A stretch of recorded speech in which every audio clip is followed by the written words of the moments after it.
This week on Supercars Talk, it's that time of year where everybody gets to tell me how bad my Bathurst predictions were.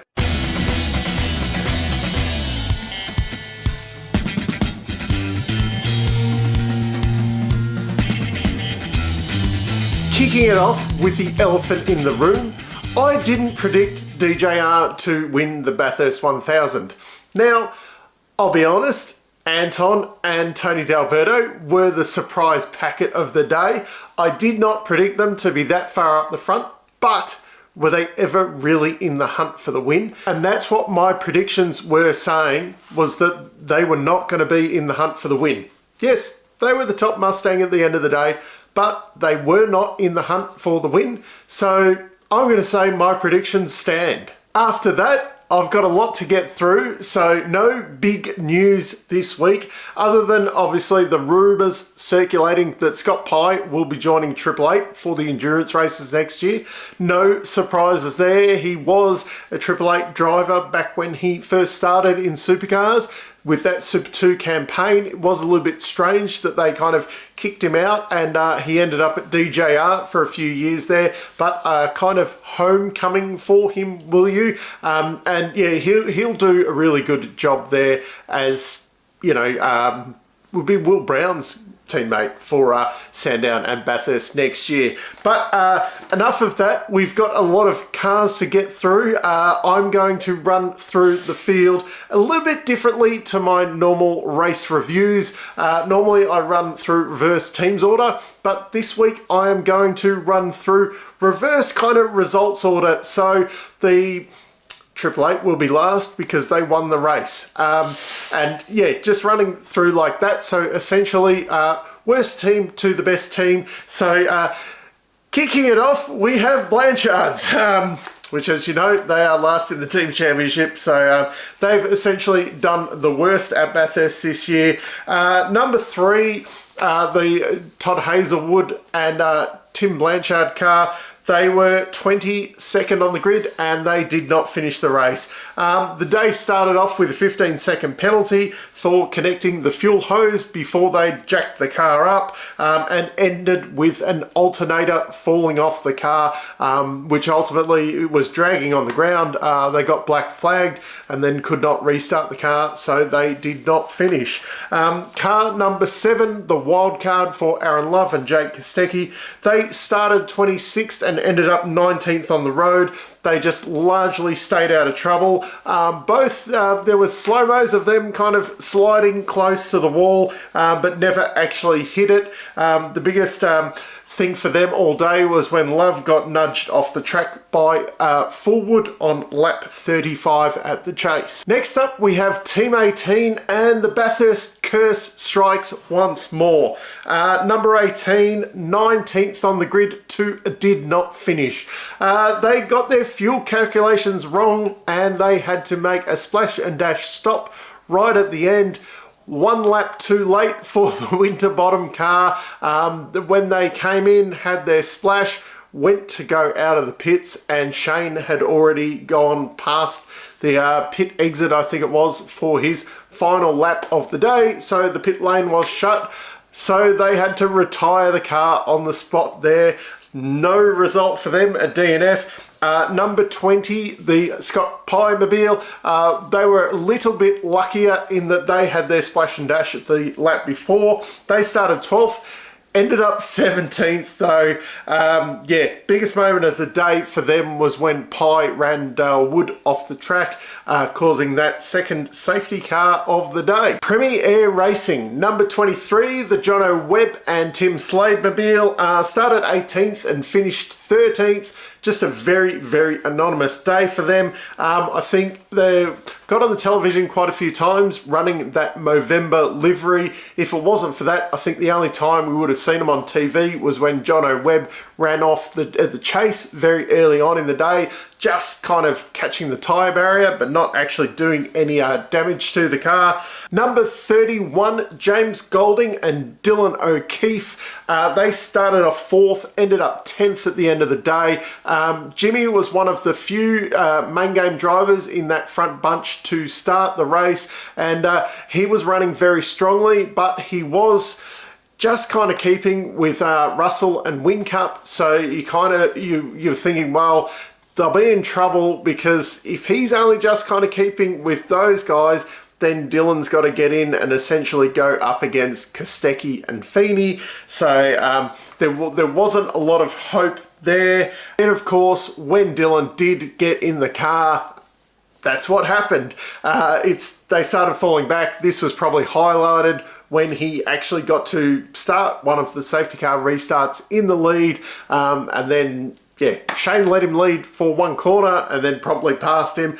And then I think it was Reynolds and Mostert just, kind of blew by him very quickly in quick succession as well. After leading the restart, he was quickly back in like 4th position after that. So, then James didn't have the firepower to get back through the field after that, and weren't really in the hunt after looking very strong in qualifying and then at the start of the race. Matt Stone Racing, number 34, Jack LeBrock and Juso Jada.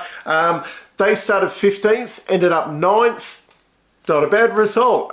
They just seemed to keep out of trouble all day. Didn't really have outright pace in the car, but just plodded along and did all right in the end, earning themselves a top 10 position. The number 35 with Cameron Hill and Jalen Robotham.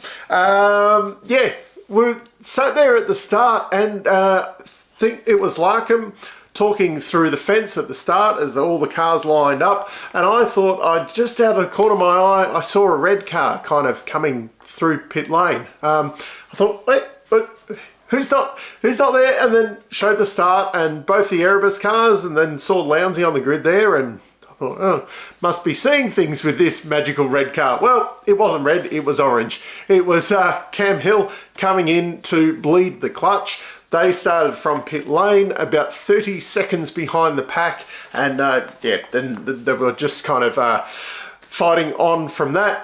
They ended up coming 15th, so not a bad day. They just stayed out of trouble after that initial issue. Brad Jones Racing. Bathurst is not kind to these guys, is it? Number 8, Heimgartner and Darwood. Started 13th, didn't finish the race. Let's start off with the positives. How good was Darwood's Toy Story helmet? That looked amazing.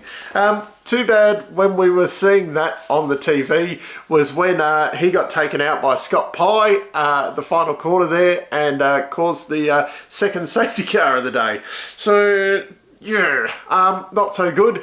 Finally though, on lap 70, catastrophic engine failure. It's been a while since we've seen an engine blow up with that kind of ferocity. I'm actually trying to remember the last time we saw flames and things like that when an engine went up. But yeah, that was them. Day done. The number 96, 24th to 22nd. So, Macca and Jordan Boys. Macca decided to take on his B-team teammate coming into the chase, and both of them came off worse. So, the 96 had more damage, and it did take longer to get back out. They had to take the car into the pit garage while the sister car stayed in pit lane and getting fixed. And they just circulated for the rest of the day. While the number 4, they started 27th and ended up 21st. Other than being taken out by their teammate, just a quiet day. Jack Smith and Jackson Evans just kind of circulating after being I think a couple of laps down with the crash in the battle of the BJRB teams.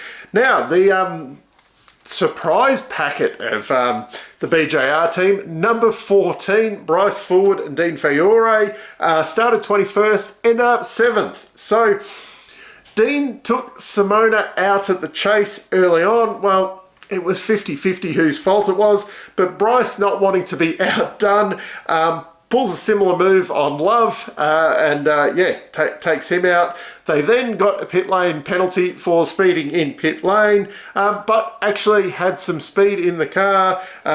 Ended up the fastest non-Erebus, non-888 Camaro, so did they win the Camaro Cup? They actually beat the Brown and Perkins Camaro at the end there. They actually showed some pretty good pace, but they were definitely no match for those super fast Mustangs down the straights. Tickford. Their one big hope, number 6, Cam Waters and James Moffat. Third on the grid to a DNF. So Moffat found the wall on lap 71. That caused the last safety car of the day, which that was big that was the last safety car of the day, which we'll get onto that later with some other teams' decisions around that one. Early on, they'd had a long stop to try and fix the dash in the car, which wasn't successful. And they'd also, I think it was Waters at the time, was driving and got released or didn't get released and then did get released and crashed into the side of Golding in pit lane, earning him a 5-second penalty. They were still looking pretty good at the time, but yeah, Moff was a little bit off pace and yeah, found the wall, which is quite unlike him, but yeah, it ended their day. The number 56, 28th to 18th. I think the big one here was that Crompo, Tyler Alexandra, has taken out Simona. Who's Tyler Alexandra? Yeah, who is Tyler Alexandra? He did mean Everingham. I think that, yeah, that sums up their day when even Neil Crompton gets the names wrong of who's driving that car. Number 55, 11th to 12th, just very, very anonymous day from Randall and Jacobson. Jacobson did have a little bit of an off at turn 1 on lap 51. That's the only notes I've got from these guys. Yeah, I don't know, there was no pace from that car all day. It just seemed to be circulating. And the number 5 of James Courtney and Zach Best. They started off 16th and finished 6th. They didn't have outright pace, but yeah, they just circulated all day and did a good job and were there at the end. Pretty simple, became the lead car once the number 6 was out. And yeah, didn't really matter by that point though, because there was no more safety cars, and just did a solid job even if they weren't very fast. Grove Racing, the number 19 of Matt Payne and Kevin Estre. Payne was one of the few main game guys in the front of the field to start the race, and they were running pretty good. Surprisingly not quite as fast as the sister car, but it did have Garth Tander in it. The big issue for them was that Kevin Estre quickly found the gravel at turn 1 early in his first stint, and yeah, they caused the first safety car of the day, and that put them a lap down, and they were just fighting back from that. The number 26th of Reynolds and Tander started 7th and finished 5th. Tander was up to 5th position on the first lap, and they just stayed there all day. It was pretty simple. Yeah, not quite. There was the big hoo-ha, I suppose, after that first safety car.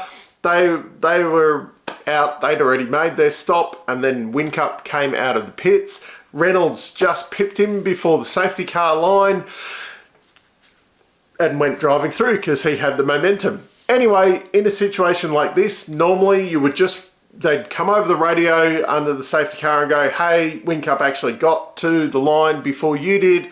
Just drop back and redress the position at the time. Apparently rules have been changed, and now if, yeah, there's no, hey, just swap them around, you just get a drive-through penalty. Yeah, so they were fighting, that put them on the back foot. Otherwise, they would have been the top Mustang, and they were actually looking very speedy at the start. Did they have the pace for Erebus and Triple Eight? Probably not. But they definitely, I think they would have, especially with Moff putting it in the wall, they would have definitely been the top Mustang. Instead, they were the third. Walkinshaw Andretti United, number 2 of Percat and Coulthard, 23rd to 14th. But were they even in the race? I've got nothing. There was no pace. No notes on them. Just a nothing day. The number 25, 9th to 4th. Chaz Mostert, outstanding day. Lee Holdsworth, he didn't seem to be doing great. He didn't make an impact in his stints. Went a little bit backwards at the start and just too much work for Chaz. Pretty good. They were only just off the podium, but I'm sure after what happened when they teamed up the other year, and Chaz has had a few podiums up there now, I think they're probably coming away just a little bit disappointed with that result. Dick Johnson Racing, the number 98 wildcard. Simona Di Silvestro and Kai Allen started 25th, ended up 20th at the end of the day. Simona got herself in a couple of early tangles, first off with Fiore at the chase. It was a bit of both of their faults, but then the good old Tyler Alexandra took her out around Forest Elbow. They just soldiered on for the rest of the day. A solid kind of, they finished the race just behind the Kostecki and Love wildcard. Not too bad, not brilliant, but not disgraceful. The number 17 of Davison and Davison started 10th and finished 16th. Alex went backwards in his stint, lost 6 spots on the first lap. Then Will just never seemed to fire the car up. They had an early double stack. Golding crashed into the side of them, which bent the exhaust. Also, there was a hole punched in the door, which was exhaust fumes were getting into the cabin as well. That obviously wouldn't have helped. But yeah, they just didn't seem to have a lot of pace out of that car, even before the issues started. Number 11 though, Anton De Pasquale and Tony D'Alberto, my surprise packet of the day. Every year I question Tony and his abilities, and once again he did brilliantly in his stints. Anton, the job that we expect out of Anton. They weren't the fastest Mustang, but they didn't make any mistakes, and they got themselves on the podium at the end of the day at Bathurst. They didn't have the pace to take the win, obviously, which I've said before. I'd just like to point that out, that when everybody says, hey, you said that Anton wasn't going to win Bathurst. Well, he didn't. They didn't have the outright pace, but a very, very solid job. Top Mustang, top non-888, non-Erebus car. Very, very good job, boys. Erebus, number 9, Will Brown and Jack Perkins. 17th on the grid to 8th at the finish. Sounds good, but what might have been. Brown passed 5 cars on lap 1. He steadily worked his way up. He was 5th by lap 20. They got hurt by an early double stack. Didn't seem to have the pace the rest of the day. Jack Perkins wasn't on the same pace as the co-drivers, and then it was even more highlighted because they were kind of off on their strategy because of Brown starting. It just didn't seem quick enough. Did Brown have too much work to do after that? Were they too far behind the 8 ball with the long run to the flag? But yeah, it didn't kind of fire for them after what was a very impressive first stint from Will Brown. The number 99, Brody Kostecki and Dave Russell. First on the grid to second in the race. The biggest blot on their copybook all weekend was essentially choosing the wrong strategy on what turned out to be the final safety car period. Brody had what was probably a tyre issue in that second last stint that they were kind of reporting was a steering issue, but did seem to go away after they stopped the last time for tyres. Seemed to be okay, but the damage was done by that point. Shane was too far up the road. You do wonder, did they have the pace to take on Shane had they also stopped at that final safety car period and been on the same strategy? We'll never know. So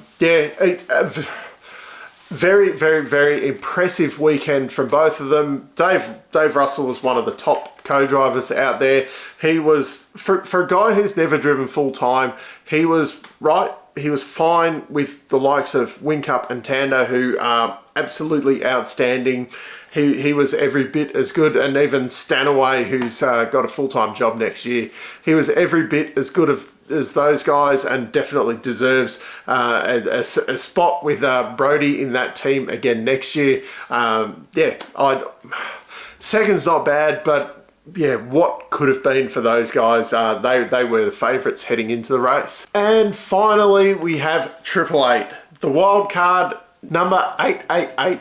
Craig Lowndes and Zane Goddard. Started 20th and finished 24th. Gear lever broke on lap 17, although the gear lever mount broke on lap 17. They were done at that point. They just circulated, did laps for the rest of the day. Still got a bit of TV time in that, but yeah, they were just out of it so early, so we never really got to see what these boys could do. Number 88. Second to 23rd, Jamie Whincup and Brock Feeney. Heartbreaking for them. It was a bit cruel having the TV camera on Brock's face when you could see he was quite sad. Not great for a young bloke. Yeah, he'll have many more shots at this, and while he's teaming up with Jamie Whincup, he'll have many more heartbreaks at Bathurst. So they were right in the fight all day, even though they did have to double stack behind their teammates. They were probably still on for second position. Yeah, they were looking really good. Lap 137, a similar kind of gear changing issue to the sister wildcard car, and yeah, they did get the car back out there running at the end to be classified, but yeah, you know, they were probably looking for second, at worst third, and yeah, they finished 23rd. So yeah, just I suppose the heartbreak story of the day for those guys. On the other hand, number 97, sixth on the grid to first in the race. Yeah, they just said they were working on race setup all weekend, and they were very strong in the race. The only concern for them all day was Shane was reporting back a long brake pedal after that the brake pad disc rotor whatever change on lap 119 didn't seem to affect him too much. He still looked pretty strong at the end.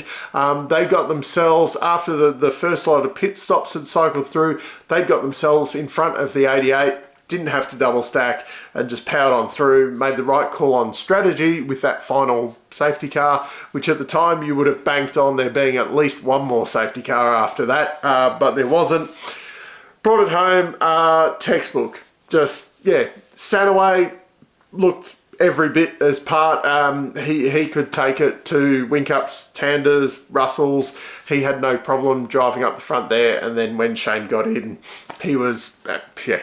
The only other person who really had a look in pace-wise with him all weekend was Brody Kostecki. So yeah, just a textbook drive from them. So that's my review of the 2023 Bathurst 1000. Down in the comments, let me know what you thought of the race. I didn't mind it, although we didn't have a grandstand finish where you're on the edge of your seat. I do appreciate what Triple Eight has done, especially the 97 car. Yeah, as much as I'm not a big fan of, you know, Shane VanGisbergen, but I do appreciate the skill and everything in it. I think Andrew Edwards, brilliant job engineering that car. Yeah, you can't take away. They did an excellent job this weekend, and I'll probably leave it at that. Normal programming will resume more later on this week. I should have my model review or the model news video out. And apologies for the people who I did say this video would be out on Monday night. I meant I was going to be recording and editing Monday night out to you Tuesday. But I hope you enjoyed the race like me. Until next time, I'm still Dave, and I'll catch you later.